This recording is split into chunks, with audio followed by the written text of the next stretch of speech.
Welcome to this video on the Energy Sector Recovery Program, or ESRP. This comprehensive roadmap, which began in May 2019, aims to restore and sustain financial viability in Ghana's energy sector through strategic reforms and institutional strengthening. The program is currently set to end in December 2025. The ESRP was triggered by a severe financial crisis in Ghana's energy sector. In 2019, the sector faced $2.75 billion in legacy arrears, a $1.27 billion annual shortfall, and a projected cumulative shortfall of over $12.5 billion by 2023 without intervention. Furthermore, high-power distribution losses and structural problems like massive excess generation and gas oversupply contributed to the crisis. The ESRP was approved to address these issues through a 5-year program, later extended to 2025, involving 30 reform actions and a government commitment to annual stabilization payments. The ESRP has 3 core objectives: achieving full financial viability where expenses do not exceed collected revenue, curtailing sector arrears by stopping new accumulation and systematically clearing the existing $2.75 billion, and improving transparency and governance. The program's scope was extended by 2.5 years, from June 2023 to December 2025, adding 19 new action items. It operates with an annual budget of $500,000, jointly funded by the Government of Ghana and the World Bank. The ESRP's 3-phase action plan covers 2019 to 2023. Phase 1 targeted an initial shortfall reduction, including MOF paying MDA bills and establishing the Energy Sector Task Force. Phase 2 involved significant reforms to address capacity and gas oversupply costs, implement the cash waterfall mechanism, and enact tariff adjustments, aiming for a total shortfall reduction of $5.52 billion. Phase 3 plans further reforms, including restructuring the Volta River Authority and broader analysis into the petroleum sector, to reduce the cumulative shortfall further to $2.91 billion by 2023.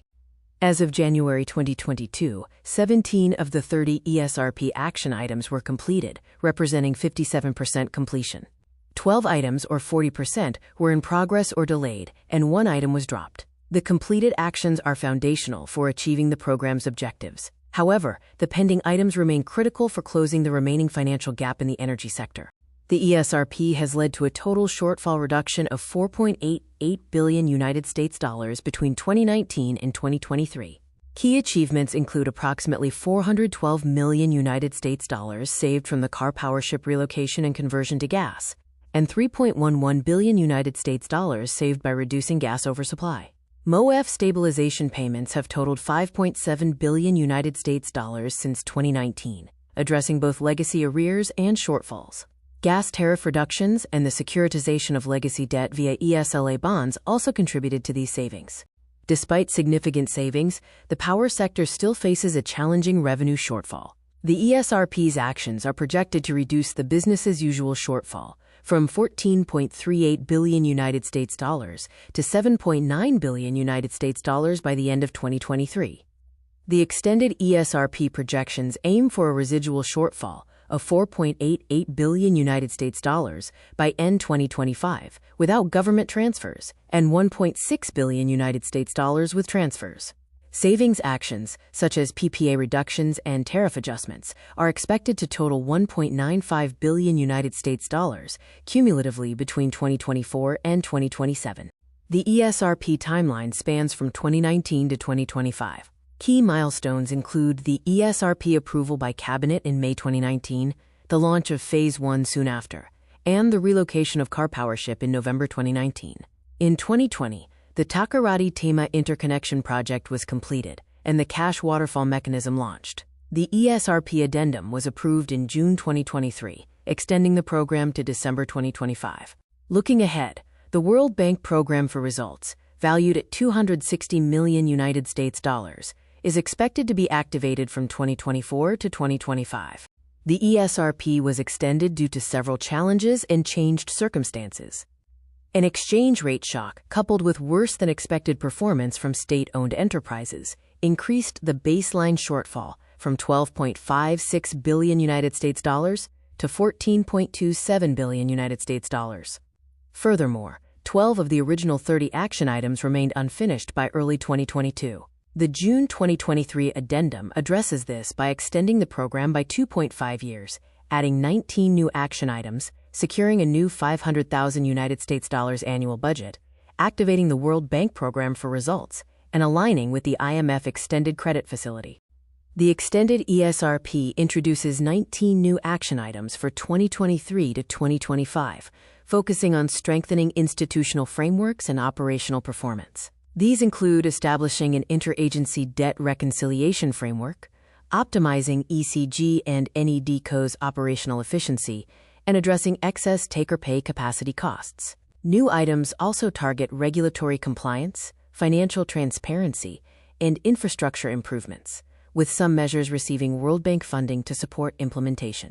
The World Bank Program for Results, PFORR, commits $260 million effective June 14, 2024. The program is structured around 4 results areas and 7 disbursement-linked indicators. Result Area 1 focuses on reducing power system costs via economic dispatch. Result Area 2 aims for improved operational performance at ECG, including collection efficiency. Result Area 3 targets improved financial management at ECG, and Result Area 4 focuses on increased access to clean cooking solutions, with specific allocations tied to achieving these results. The ECG revenue validation audit highlights significant discrepancies for the October to December 2023 period. Findings indicate 567.5 million Ghanaian cedis underdeclared between the cash waterfall mechanism and the cash settlement platform report. An additional 604.8 million Ghanaian cedis was underdeclared in the revenue collection sheet. A 1.14 billion Ghanaian cedis discrepancy was found between the CWM and validated bank collections. Key recommendations include mandatory monthly reconciliations, updating CWM guidelines, segregating tariff and non-tariff revenues, and migrating to a single approved collection account. The ESRP's institutional structure is led by the Energy Sector Task Force, chaired by the Vice President, with Ministers for Energy, Finance, and Public Enterprises as members. Below this is the ESRP Working Group, which includes representatives from key institutions like MOIN, MOEF, ECG, PURC, and others.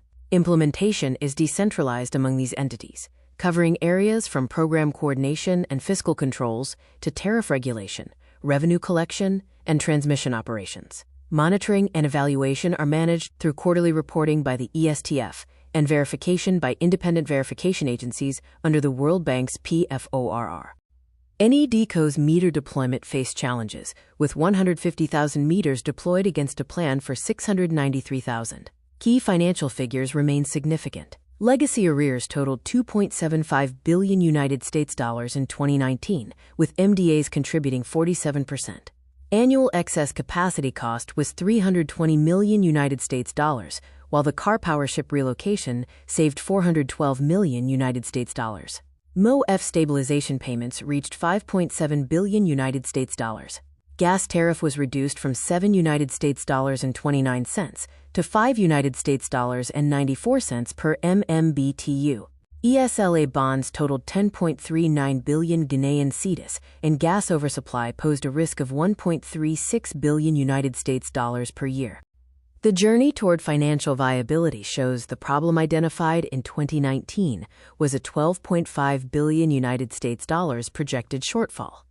ESRP Phase 1 to 3 actions reduced this by $4.88 billion.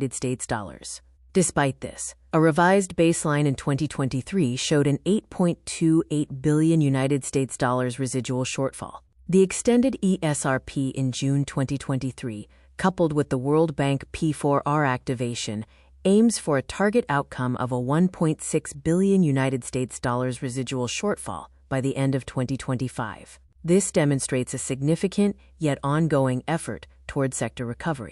Let's review the glossary of acronyms and abbreviations for the ESRP, covering A through N. Important terms include the Automatic Adjustment Formula, or AAF, the Energy Sector Recovery Program, ESRP, and the Energy Sector Task Force, or ESTF. These define mechanisms and entities vital to the program's structure and implementation. Next, we have key technical concepts. Arrears refer to unpaid debts accumulated before the ESRP. The cash waterfall mechanism is the system to distribute electricity revenues. Economic dispatch is the practice of scheduling power plants based on the cheapest marginal cost. The Power Purchase Agreement, or PPA, is a long-term contract specifying capacity charges and energy tariffs.